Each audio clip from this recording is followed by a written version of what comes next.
आज हम यहाँ पर तुलसीदास जी का जीवन परिचय देखेंगे। यदि आप संपूर्ण कक्षा 10 एनसीईआरटी गणित को हल सहित देखना चाहते हैं तो डिस्क्रिप्शन चेक करें, हमने संपूर्ण कक्षा 10 एनसीईआरटी गणित को भी हल कर दिया है। अब हम यहाँ पर हिंदी के महत्वपूर्ण जीवन परिचय देख रहे हैं। तो यहाँ पर तुलसीदास जी का जीवन परिचय देखेंगे तो इस प्रकार का आपको दोहा लिख देना है। रसहीन गिराथी सिर धुनती उसका उचटा मन मना गया, कागज के पन्नों को तुलसीदास जैसा बना गया। जीवन परिचय। हिंदी काव्य गगन के दैदीप्यमान सूर्य महाकवि तुलसीदास जी के जन्म के विषय में यद्यपि विद्वानों में मतभेद है, तथापि ज्ञात तथ्यों के आधार पर इनका जन्म संवत 1554 में श्रावण शुक्ल सप्तमी को राजापुर ग्राम में हुआ था। तो ये हो गया इनका जन्म। रचनाएं देखेंगे हम। रचनाएं देखेंगे रामचरितमानस, पार्वती मंगल, जानकी मंगल, कवितावली, दोहावली, ये इनकी प्रमुख रचनाएं हैं। आप इन रचनाओं को अच्छी तरह से याद कर लीजिए। भाव पक्ष देखेंगे यहाँ पर।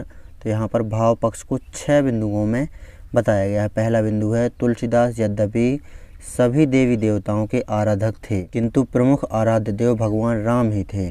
तुलसी सर राम गुलाम की हैं। दूसरा बिंदु देखेंगे स्वांतः सुखाय रचना करने वाले तुलसी गूढ़ समन्वयक थे।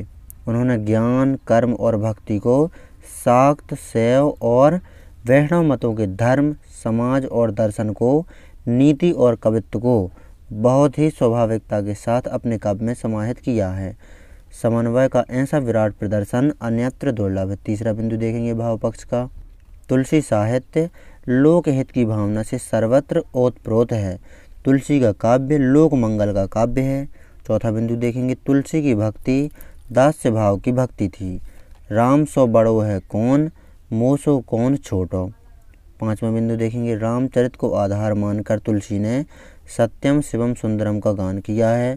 रामचरित के शील, शक्ति और सौंदर्य के काव्य को अलंकृत किया है। छठवां बिंदु देखेंगे तुलसी ने राम जैसे राजा व बड़े भाई, भरत लक्ष्मण जैसे आज्ञाकारी स्नेही छोटे भाई देकर समस्त भारतीयों को आदर्श बंधुता में बांध दिया है। तो ये है यहाँ पर भाव पक्ष। कला पक्ष देखेंगे तुलसी की कविता में भाव पक्ष तथा कला पक्ष का मणिकांचन संयोग है। दोनों पक्ष सुंदरता में एक दूसरे के प्रतियोगी हैं।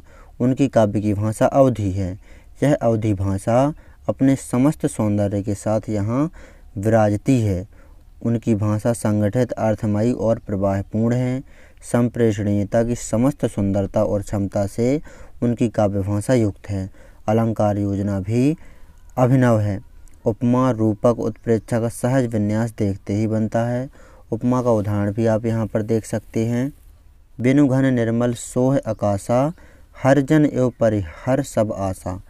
शब्द चित्र खींचने में तुलसी बेजोड़ हैं। उनका छंद विधान भी सुंदर है।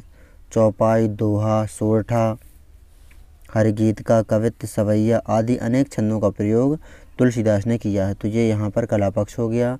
अब हम यहाँ पर साहित्य में स्थान देखेंगे। साहित्य में स्थान देखेंगे तुलसीदास जी का। तुलसीदास जी संत शिरोमणि तो हैं ही, कवि शिरोमणि भी हैं। उनका काव्य वाणी का कंठहार है। आज भी उनकी दिव्य वाणी घर घर में गूंजती है, प्रेरणा देती है और जनमानस को पावन बनाती है। किसी ने ठीक ही कहा है, रामचरितमानस ने उन्हें अमर बना दिया है, तुलसीदास जी को। तो ये है यहाँ पर तुलसीदास जी का साहित्य में स्थान। इस प्रकार आपको तुलसीदास जी के जीवन परिचय में जन्म, रचनाएं, भाव पक्ष, कला पक्ष और साहित्य में स्थान अच्छी तरह से तैयार कर लेना है। तुलसीदास जी का जीवन परिचय परीक्षा में आपसे बिल्कुल पूछा जा सकता है। यदि आप संपूर्ण कक्षा 10 एनसीईआरटी गणित को हल सहित देखना चाहते हैं तो डिस्क्रिप्शन जरूर चेक करें।